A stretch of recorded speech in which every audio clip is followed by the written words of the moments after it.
Hello friends, welcome back to my channel दिसिंदर मौर्य। इस video में आज हम लोग यहाँ पे 5 में 21 डेज ट्रेडिंग चैलेंज का आज हम लोग यहाँ पर डेटा देखेंगे। 5 में 21 डेज ट्रेडिंग चैलेंज में यहाँ पर 14 दिन कंप्लीट हो चुका है। सो यहाँ पर हम 14 दिन का यहाँ पर हम लोग डेटा देखेंगे, राइट। डेटा को समझने से पहले मैं यहाँ पर इन जो यहाँ पर टर्म्स लिखे हुए इनको यहाँ पर समझाता हूँ। ये जो यहाँ पर मैंने लिखा हुआ इसको समझाता हूँ। यहाँ पर मैंने डे लिया हुआ, डे का मतलब day 1, day 2, day 3, day 4, day 5 और 5 के नीचे जैसे यहाँ पर आपको गैप दिख रहा है, इसका मतलब यहाँ पर डे 5 में हम लोग को यहाँ पर 2 ट्रेड मिला हुआ था। सो मैंने यहाँ पर लिया हुआ, राइट। और इंडेक्स में मैंने यहाँ पर जो इंडेक्स लिखा हुआ है, इंडेक्स का मतलब यहाँ पर सिंपल सा है कि जिस दिन जिस इंडेक्स का एक्सपायरी था हमने उसी इंडेक्स को यहाँ पर लिया हुआ है। जैसे यहाँ पर आपको दिख रहा होगा 6 में यहाँ पर फिन निफ्टी दिख रहा है, इसका मतलब डे 6 में यहाँ पर फिन निफ्टी का एक्सपायरी था। सो यहाँ पे फिन निफ्टी का यहाँ पे पूरा यहाँ पे डेटा यहाँ पे लिखा हुआ है, राइट। और यहाँ पे जो एग्जिट एट लिखा हुआ है, इसका यहाँ पे सिंपल सा मतलब है कि हम लोगों ने जो ट्रेड लिया हुआ था, जिससे अपना यहाँ पर इस लेवल के पास ट्रेड हुआ था, हमने यहाँ पर अपना पोजीशन यहाँ पे बनाया हुआ था, तो इस ट्रेड का यहाँ पे रिजल्ट क्या था, मतलब हम लोग इसमें कॉस्ट टू कॉस्ट पर एग्जिट हुए थे या फिर हमारा यहाँ पे सेटअप एक्टिवेट हुआ ही नहीं था। ये मैंने यहाँ पर लिखा हुआ नो सेटअप, मतलब एसएल का मतलब यहाँ पर हुआ कि जैसे ये रिवर्स आ गया अपना यहाँ पर एसएल हिट हो गया, तो ये एसएल वाला इसी में लिखा, टीजी मतलब यहाँ पर टारगेट मिला हुआ, तो ये सारी चीज़ें मैंने यहाँ पर इसमें लिखा हुआ है, राइट। और यहाँ पे जो मैंने यहाँ पे टारगेट लिखा हुआ और यहाँ पे जो मैंने यहाँ पे पॉइंट्स लिखा हुआ, इसको मैं यहाँ पे समझाता हूँ। पॉइंट्स और परसेंटेज ये दोनों आपको समझना बहुत ज़रूरी है। पॉइंट्स और परसेंटेज को समझने के लिए सबसे पहले आपको यहाँ पे समझना होगा। सपोज करो कि यहाँ पर इस लेवल के पास अपना ट्रेड एक्टिवेट हुआ, राइट। अब यहाँ पर ध्यान से देखना, यहाँ पर स्टॉप लॉस के बगल में आपको यहाँ पर दिख रहा होगा 280.55, यही इसी को हम यहाँ पे पॉइंट्स बोलते हैं। और इसके बगल में जो यहाँ पे परसेंटेज है, ये परसेंटेज मैंने वहाँ पर लिया हुआ, इन्हीं दोनों डेटा को मैंने लिया हुआ। बट यहाँ पर हम पॉइंट वाले को हम यहाँ पर इसमें हम लोग कैलकुलेट नहीं करेंगे। ध्यान सुनना मेरी बात को, जो यहाँ पर मैं बोलने चल रहा हूँ। यहाँ पर जो पॉइंट वाला सेक्शन है, हम इसको यहाँ पे कैलकुलेट नहीं करेंगे। इसके अकॉर्डिंग अगर हम इसको कैलकुलेट करेंगे, थोड़ा सा हमारा रिजल्ट जो होगा वो यहाँ पर कॉम्प्लिकेटेड हो जाएगा। बहुत सारा यहाँ पे कैलकुलेशन करने के बाद अपना यहाँ पर ये डेटा तैयार होगा। सो यहाँ पर ये पॉइंट वाला यहाँ पर मैं इसको यहाँ पर नहीं कैलकुलेट करूँगा, हम यहाँ पे सीधा परसेंटेज को कैलकुलेट करूँगा। अगर आपको थोड़ा सा मैथमेटिक्स को डेप्थ में आपको नॉलेज है, तो यहाँ पर मैं थोड़ा सा यहाँ पे शॉर्टकट में यहाँ पे बता देता हूँ। ऐसा हम लोग क्यों नहीं करेंगे, ऐसा हम लोग इसलिए नहीं करेंगे क्योंकि अगर यहाँ पर देखोगे, जैसे यह बैंक एक्स है और यहाँ पर ये फिन निफ्टी है, बैंक निफ्टी है, सभी का लॉट साइज़ अलग अलग होता है, राइट। और सभी का लेवल्स अलग अलग है। जैसे यहाँ पर अगर हम लोग यहाँ पे बात करें, जैसे फिन निफ्टी यहाँ पर 2000 के आसपास है, राइट। और निफ्टी यहाँ पर निफ्टी भी मान लेते हैं यहाँ पे 2000 या 22000 के आसपास ऐसे कुछ चल रहा है। तो इसका जो यहाँ पे प्रीमियम साइज़ होता है, जैसे इसका प्रीमियम साइज़ मान लेते हैं 40 का है। और ऐसे ही यहाँ पर अगर आप सेंसेक्स में आ जाते हो, सेंसेक्स में क्योंकि ये सेंसेक्स का प्रीमियम हाई रहता है, आपको पता होगा। ये अगर 120 का है, तो अगर आपने 120 पर ट्रेड लिया हुआ है, तो उसमें ये जो पॉइंट होगा, ये पॉइंट यहाँ पर आपको ज़्यादा देखने को मिलेगा। बट इसके एवज़ में अगर आप यहाँ पे निफ्टी में या बैंक निफ्टी या फिर निफ्टी में अगर आपने ट्रेड लिया हुआ है, तो ये आपको कम देखने को मिलेगा। बट ओवरऑल अगर आप रिटर्न को कैलकुलेट करोगे, तो आपको दिखेगा कि हाँ, रिटर्न्स मायने रखता है। सो सिंपल सा है, ज़्यादा कॉम्प्लिकेटेड नहीं करते, सीधा आपको यहाँ पर परसेंटेज को यहाँ पर कैलकुलेट करना होगा, राइट। तो यहाँ पर हम लोग परसेंटेज को ही सिर्फ देखेंगे। हाँ, ये मैंने आपके लिए यहाँ पर सहूलियत के लिए यहाँ पर मैंने इस डेटा को लिख दिया, बट इसको लेकर यहाँ पे कन्फ्यूज़न बिल्कुल भी क्रिएट मत करना, ठीक है। तो यहाँ पर परसेंटेज को हम कैलकुलेट करेंगे। और यहाँ पर मैंने लिखा हुआ है कि ये बाय TSL, मतलब अगर हम यहाँ पे TSL का कॉन्सेप्ट यहाँ पे लगाते, तो हम यहाँ पे कितने पॉइंट्स हम यहाँ पे कैप्चर कर सकते थे। और ये जो परसेंटेज वाले मैंने यहाँ पे लिखा हुआ है, इसमें मैंने यहाँ पे सिंपल्स यहाँ पे लिखा हुआ है। जैसे यहाँ पर इसमें मैंने सिंपल्स लिखा हुआ कि अपने को 1:4 मिला हुआ नहीं, अगर 1:4 मिला हुआ तो हाँ ठीक है, नहीं मिला हुआ तो वो एसएल में कैलकुलेट हो गया। और यहाँ पे मैंने इसी को यहाँ पर इस वाले इंडेक्स में यहाँ पर ये बताया हुआ है कि यहाँ पर TSL का अगर हम यहाँ पे कॉन्सेप्ट यूज़ करते, जो स्विंग्स के पास है, TSL को लगाना मैंने आप सभी को बताया हुआ है।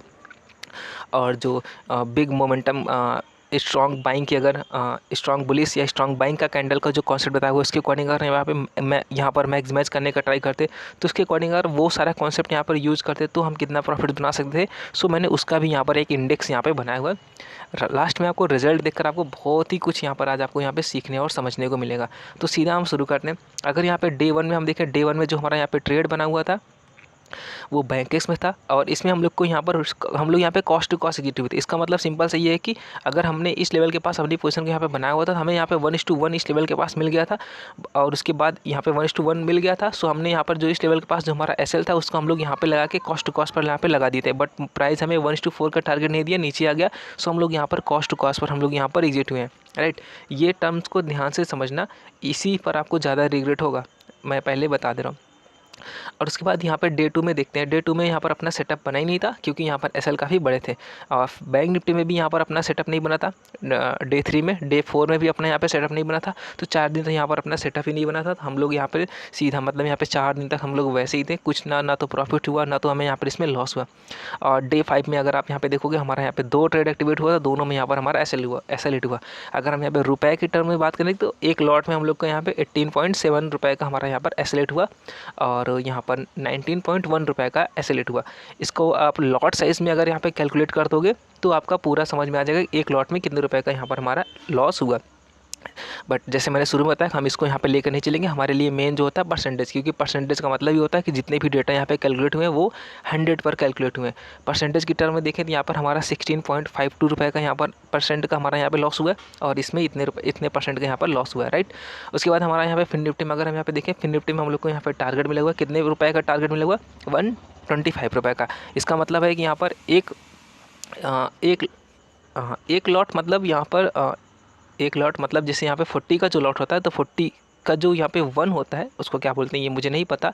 उसमें हम लोग को यहाँ पे 120 रुपये का यहाँ पे प्रॉफिट हुआ है। तो इसको अगर यहाँ पे 40 से कैलकुलेट करोगे तो आपको यहाँ पर 0 हो जाएगा, ये हो जाएगा 4 5 से 20 और यहाँ पे 4 2 जाए 8 8 2 10 का 0 करेगा 1 या 4 1 जा 4 1 5। इसका मतलब यहाँ पर हम लोग को एक लॉट में हम लोग को यहाँ पे 5,000 का हम लोग को यहाँ पर इसमें प्रॉफिट हुआ। यहाँ पर फर्स्ट डे हम लोग को यहाँ पर, और अगर इसको हम परसेंटेज में यहाँ पे कैलकुलेट करें यहाँ पर 14.6% का हम लोग को यहाँ पे रिटर्न्स देखने को मिला हुआ था। यहाँ पे जो सबसे मेन और सबसे समझने वाली बात है कि इसमें हम अगर ट्रेलिंग एसएल का अगर हम यहाँ पे कॉन्सेप्ट का यूज़ करते तो हम इसको मैक्सिमाइज करते हैं। यहाँ पे 263.41 का हम यहाँ पर प्रॉफिट बहुत ही आसानी से यहाँ पर हम लोग कैप्चर कर सकते थे। इसके लिए आपको सिंपल से क्या करना है, यहाँ पर डे 6 का जाकर वीडियो को आपको दिखना है। हम लोग वहाँ पे ट्रेलिंग एसएल का कॉन्सेप्ट किस तरीके से यूज़ कर सकते हैं वो आपको यहाँ पर समझ में आ जाएगा। पूरा डाटा रीड करने दो फिर मैं आपको समझाता हूँ कुछ और चीज़। बैंक निफ्टी में यहाँ पर हमारा उसके बाद डे 7 में यहाँ पर एसएलएट हुआ था, सिर्फ एक ही ट्रेड मिला हुआ था, 18% का यहाँ पर हमारा एसएलएट हुआ था। और डे 8 में भी हमारा यहाँ पर एसएलएट हुआ था, एक ही ट्रेड मिला हुआ था, एसएलएट हुआ था। सेकंड ट्रेड में हम लोग को यहाँ पर टारगेट मिला हुआ है। इसमें अगर यहाँ पर हम पॉइंट्स में देखें यहाँ पर 14.1 रुपये का यहाँ पर हमारा प्रॉफिट हुआ था। परसेंटेज में बात करती है और इसमें देख रहे हो यहाँ पर अगर हम इसमें ट्रेलिंग एसएल का कॉन्सेप्ट यूज़ करते हैं तो वो यहाँ पर 106.81% का हमें यहाँ पे रिटर्न देखने को मिलता है। मतलब हमारा यहाँ पे कैपिटल यहाँ पे डबल हो जाता है, राइट। उसके बाद यहाँ पर सेंसेक्स डे 9 में यहाँ पर हम लोग का यहाँ पे लॉस हुआ है और उसके बाद डे 10 में यहाँ पर हमारा सेटअप ही नहीं बना और डे 11 में भी हमारा यहाँ पर कोई सेटअप का फॉर्मेशन यहाँ पर नहीं हुआ है। उसके बाद अगर यहाँ पर आप देखोगे डे 10 में डे 9 और डे 10 और 11 में हम लोग को यहाँ पे कोई भी सेटअप नहीं बना हुआ था। अगर यहाँ पे देखें हम लोग डे 12 में हम लोग को यहाँ पे टारगेट मिला हुआ था, यहाँ पर रुपए में इतना और यहाँ पे परसेंटेज में इतना। इस वाले कॉलम में फिर से यहाँ पर रिपीट करता हूँ, इस वाले कॉलम में यहाँ पर मैंने ये लिखा हुआ है सीधा ब्लाइंडली 1:4। मतलब यहाँ पर अगर इस लेवल के पास अपना ट्रेड एक्टिवेट हुआ है तो हमने सीधा यहाँ पे टारगेट 1:4 पर यहाँ पे टारगेट लगाकर यहाँ पे छोड़ दिया। अगर प्राइस यहाँ पर घूमता हुआ आएगा सीधा इस लेवल के पास कट जाएगा। मतलब अगर हम ऑफिस वर्किंग पीपल हैं अगर हम मार्केट में लाइव नहीं रह पा रहे सो उनके लिए ये डेटा यहाँ पे बहुत ही इंपॉर्टेंट है, ये वाला लाइन का डेटा, राइट। और अगर आप मार्केट में लाइव है उसमें आप ट्रेलिंग एसएल कॉन्सेप्ट यूज़ करते हैं तो आप इतना पॉइंट्स यहाँ पर कैप्चर कर सकते हैं। इसलिए मैंने यहाँ पे दोनों डेटा को यहाँ पे साथ साथ यहाँ पर लिखा हुआ है। निफ्टी में यहाँ पर उसके बाद यहाँ पे डे 13 में यहाँ पर हमारा एसएलएट हुआ, दोनों में एसएलएट हुआ। और उसके बाद डे 14 में हम लोग का यानी कि कल के दिन का जो ट्रेड था उसमें हम लोग यहाँ पर कॉस्ट टू कॉस्ट एग्जिट हुए थे। 1:2 का टारगेट हम लोग को यहाँ पे मिला हुआ था। बट उसके बाद यहाँ पर क्या हुआ, हमारा यहाँ पर इसमें एसएल मतलब कॉस्ट टू कॉस्ट पर हम लोग यहाँ पर एग्जिट हो गए। अगर ओवरऑल अगर यहाँ पर आप पूरे डेटा को यहाँ पर कैलकुलेट करोगे तो आपको यहाँ पर जो परसेंटेज में आपको यहाँ पे निकल कर आएगा, यहाँ पर आपको 74.177% का यहाँ पर रिटर्न्स देखने को हम लोग को यहाँ पर मिल जाएगा, राइट। और अगर इसमें हम लोग यहाँ पे ट्रेलिंग एसएल का कॉन्सेप्ट यूज़ करते हैं तो ये डेटा अगर आप यहाँ पे देखोगे तो ये आपको यहाँ पर ये शॉक हो जाओगे। यहाँ पर ये चौंकाने वाला यहाँ पर डेटा निकल कर है कि अगर हम इसमें थोड़ा सा क्या कहते हैं पेशेंस ला दें अपने अंदर, एक्सपीरियंस ला दें तो हम ये इतने सारे पॉइंट्स यहाँ पर हम लोग कैप्चर कर सकते हैं, राइट। बट आपको यहाँ पर ये डेटा देखकर यहाँ पर अगर आप इसको इग्नोर कर रहे हो तो इसको भी आपको देखोगे ना तो यहाँ पर भी ये रिटर्न्स कम नहीं हुआ है। बट आपको यहाँ पर मैं फिर से बोलूँगा अगर हम यहाँ पर ट्रेलिंग एसएल का कॉन्सेप्ट यूज़ करते हैं और जो कॉन्सेप्ट मैंने सिखाया हुआ है उन्हीं कॉन्सेप्ट का यहाँ पर यूज हुआ है। ऐसा नहीं है कि मैंने जो एडवांस स्ट्रेटजी में जो कॉन्सेप्ट मैंने सिखाया हुआ है मेंबर्स को वो कॉन्सेप्ट मैंने यहाँ पर लिया हुआ है, ऐसा कुछ नहीं है। मैंने जो आप सभी को यूट्यूब चैनल पर सिखाया वही कॉन्सेप्ट मैंने यहाँ पर लिया हुआ और उसके अकॉर्डिंग यहाँ पे 381.97% के यहाँ पर हमें रिटर्न्स देखने को मिला हुआ। हो सकता है डेटा थोड़ा सा यहाँ पर कैलकुलेट करने में मेरे से मिस्टेक हो गया हो यहाँ पर ओवरऑल, बट मेरे अकॉर्डिंग मैंने यहाँ पर पूरा ट्राई किया हुआ कि यहाँ पे जितना डेटा है पूरा एकदम एक्यूरेट ही रहे। सो आप आप खुद से भी यहाँ पे कैलकुलेट कर सकते हो, राइट। तो ये तो यहाँ पर रिटर्न्स था। यहाँ पर जो समझने वाला बात है, इसको मैं थोड़ा सा यहाँ पर इसको जूम कर देता हूँ। ये जो सबसे समझने वाली बात है हमारे लिए, यहाँ पर ये चीज़ें हैं, ध्यान से देखना जो मैं आपको समझाना चाह रहा हूँ। अगर यहाँ पर मैं आपको दिखाऊं, यहाँ पर 2 ट्रेड ऐसे थे जिसमें हमारा प्रॉफिट्स बन रहा था, बट उसको हमने यहाँ पर कॉस्ट टू कॉस्ट पर एग्जिट किया हुआ है। तो इसमें हमारा माइंडसेट यहाँ पे क्या होता है, इन्वॉल्व होता है, इफेक्ट होता है। जैसे ये वाला ट्रेड जो था, इसमें हमारा कॉस्ट टू कॉस्ट, मतलब यहाँ पर हम प्रॉफिट्स में गए थे 1:4 का। हम जैसे हमारा हमेशा से टारगेट होता है 1:4 का, 1:4 के लिए बैठे थे, बट प्राइस क्या हुआ, हमारे अगेंस्ट आ गया। तो सोचो यहाँ पे कितना ज़्यादा रिग्रेट होगा। बट ये इतना अपने को बोलना पड़ेगा, चलता है। चलता है, क्यों चलता है? क्योंकि अगर हम ये यहाँ पर इस लेवल के पास यहाँ पर अगर हम सिर्फ 1:2 कैप्चर कर लेते, तो ये वाला जो यहाँ पर हम कैप्चर नहीं कर पाते। इसको अगर ये कॉस्ट टू कॉस्ट पे जाता है तो छोड़ दो, कोई दिक्कत नहीं है। अगर अगली बार तो देखो यहाँ पे 1:4 तो मिला हुआ, नहीं तो यहाँ पर 1:2 ले जाते, तो यहाँ पर भी 1:2 का ही प्रॉफिट यहाँ पे कैप्चर कर लेते, और इस ट्रेड में भी तुम 1:2 का ही प्रॉफिट यहाँ पे कैप्चर कर लेते, और इस ट्रेड में भी 1:2 पर ही प्रॉफिट्स कैप्चर कर लेते। सोचो यहाँ पर इन दोनों में, यहाँ पर भी 1:4 मिला हुआ, यहाँ पर 1:4, यहाँ पर 1:4। अगर हम वैसे रैंडम माने तो यहाँ पे 2 to 4, मतलब 6 पॉइंट्स का हम यहाँ पे वैसे समझाने के टर्म में बोल रहा हूँ, 6 पॉइंट्स का हम हमारा यहाँ पे टारगेट हमसे क्या होता है, अचीव नहीं होता। सिर्फ अगर हम यहाँ पे 1:2 को अगर हम लेकर चलते तो। और अगर यहाँ पर मैं कैलकुलेट करूँ तो इसमें तो हम लोग को यहाँ पे 1:, किसी में तो 1:10 मिला हुआ है, किसी में 1:7 मिला हुआ है, और किसी में हम लोग को 1:12 से भी ज़्यादा यहाँ पे रिटर्न्स देखने को मिला हुआ है। तो ये सारी चीज़ें हैं इसमें। सो इसीलिए सबसे बेस्ट ये जो डेटा है, अगर मैं आपकी जगह होता तो इस डेटा को कैसे रीड करता है, क्या समझता, मैं यहाँ पर बताता हूँ कि मैं अगर आपकी जगह मैं व्यूअर्स होता तो मैं इस डेटा को इस तरीके से रीड करता। मुझे जो चीज़ सीखनी चाहिए वो होगा यहाँ पर, सिर्फ यहाँ पर एक ही चीज़ पर मुझे यहाँ पर फोकस करना है, वो है यहाँ पर ट्रेलिंग एसएल का कॉन्सेप्ट। अगर मुझे सेटअप तो मेरे पास है, इंदर ने सेटअप सिखा दिया है। अगर मैं इस वीडियो को देख रहा था तब की मैं बात कर रहा हूँ, इंदर ने तो मुझे सेटअप सिखा दिया, बस मुझे यहाँ पे ट्रेलिंग एसएल का कॉन्सेप्ट यूज़ करना सीखना होगा बस। क्योंकि ट्रेलिंग एसएल के द्वारा ही हम यहाँ पर क्या होता है, मैक्सिमम प्रॉफिट्स हम लोग यहाँ पे कैप्चर कर सकते हैं। अगर यहाँ पर इसकी एक्यूरेसी को यहाँ पर चेक करोगे तो एक्यूरेसी यहाँ पर देख रहे हो, सिर्फ 1 2 3, राइट, 3 ट्रेड, और ये एक हो गया 4 और ये हो गया 5, राइट, 5 ट्रेड ही है। 5, मतलब यहाँ पे हमको 14th डे में सिर्फ हमको 5 ट्रेड में ही हमें यहाँ पे प्रॉफिट्स देखने को मिला हुआ है। ये कॉस्ट टू कॉस्ट वाले को मैंने यहाँ पे कैलकुलेट कर लिया हुआ है। बट अगर आप यहाँ पे जो नो सेटअप का फॉर्मेशन हुआ है, इसको भी अगर कैलकुलेट करोगे तो इसका क्या होगा, रिटर्न्स बढ़ जाएगा। क्यों, हम इसको क्यों कैलकुलेट करेंगे? क्योंकि इस दिन हम लोगों ने अपने आप को पेशेंसली होल्ड किया हुआ, रोके हुए, क्योंकि यहाँ पर इस दिन सेटअप हमारा बना हुआ था, बट इसमें हमारा एसएल काफ़ी ज़्यादा बड़ा था, सो हमने ट्रेड नहीं लिया। मतलब हम लोगों ने यहाँ पर एसएल को यहाँ पर अवॉइड किया हुआ है। तो ये भी इसमें कैलकुलेट होता है। अगर इसमें नहीं कैलकुलेट होता तो आपको ये जो डेज़ हैं इसको आपको एलिमिनेट करना होगा इस वाले में।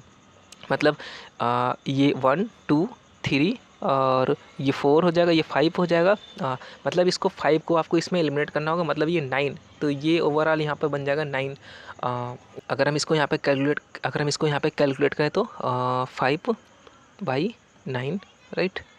तो यहाँ पर जो एक्यूरेसी निकल कर आता है वो यहाँ पर 55% का यहाँ पर हमारा एक्यूरेसी निकल कर आता है, राइट। तो यहाँ पर जो भी हमने यहाँ पर इसकी एक्यूरेसी निकाला वो यहाँ पर 55% का हमने यहाँ पर एक्यूरेसी निकालना, राइट। पहले मेरे पास कुछ लोग मैसेज करके पूछते थे, बोलते थे कि ये जो 5 में स्ट्रेटजी है, इसमें हम लोग अगर प्रीमियम के चार्ट में ट्रेड लेते हैं तो ऐसे लेट हो जाता है वगैरह वगैरह, पता नहीं क्या क्या बोलते थे।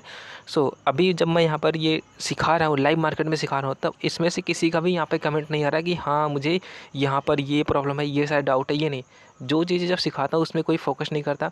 हाँ, मन करता है अभी क्या लग रहा है, सोच रहा हूँ कि ये आगे का ये जो डेटा है इसको बंद कर दूँ, कोई मतलब है नहीं। क्योंकि मैं तो इसमें यहाँ पे ट्रेड ले नहीं रहा हूँ, यहाँ पर कोई भी ट्रेड मैं नहीं ले रहा हूँ, क्योंकि मैं इस पर रिस्क नहीं लूँगा। बट मुझे यहाँ पे पता है, मैं इतने दिन से यहाँ पे ट्रेडिंग कर रहा हूँ, तो मुझे इतना पता है कि हाँ इसका रिजल्ट जो होगा वो प्रॉफिटेबल होगा, बस रूल्स को फॉलो करना होगा। बट जो आप सभी का सपोर्ट यहाँ पे मिलना चाहिए, जो लोग मेरे को मैसेज करके पूछ रहे थे कि हाँ 5 में को प्रीमियम के चार्ट पर किस तरीके से यूज़ करना है, किसी का यहाँ पर कोई भी वो नहीं आ रहा है। सीखना चाहते हैं बट कोई कमेंट वगैरह नहीं करना चाहते, तो इससे थोड़ा सा डिसअपॉइंटमेंट होता है। सो मैं यहाँ पर क्या करूँगा, ये जो डेटा है ना, ये बस यहीं तक हो गया फाइनल। इसके आगे मैं इसमें और कुछ मैं यहाँ पर प्रीमियम के चार्ट पर इसको बैक टेस्ट वगैरह कुछ नहीं करूँगा। 21 डेज़ कंप्लीट होने के पहले ही मैं यहाँ पर इसको बंद करता हूँ। वैसे आमतौर पर मैं जल्दी कोई भी चैनल यहाँ पे बंद नहीं करता, बट मैं यहाँ पर इसको इसी पर यहाँ पे क्लोज़ कर रहा हूँ, राइट। ऐसा नहीं है कि यहाँ पर आगे चल के लॉसेज होगा, मतलब डे 14 हुआ तो डे 15 16 इसमें लॉसेज होगा, इसको देखकर मैं यहाँ पे बंद करूँ, ऐसा कुछ नहीं है। कैलकुलेट करोगे, खुद से भी कैलकुलेट करोगे तो भी हो सकता है, राइट। सपोर्ट मिलता तो यहाँ तक हम इसको यहाँ पर आगे तक हम यहाँ पे ले जाते, राइट। और हमेशा की तरह मार्केट में बने रहिए और हमेशा की तरह आज मार्केट में बने रहिए और ट्रेड करते रहिए। मार्केट में बने रहोगे तभी प्रॉफिट्स अर्न करोगे, इसलिए मेरा यहाँ पर ये स्लोगन ही है, जिससे कि ये बार बार अगर इसको आप सुनते रहोगे तो आपके दिमाग में ये बातें रहेंगी कि मार्केट में बने रहना और ट्रेड करना, राइट। सो आज की वीडियो में बस इतना ही, मिलते हैं नेक्स्ट वीडियो में, तब तक के लिए मार्केट में बने रहिए और ट्रेड करते रहिए। Thank you traders.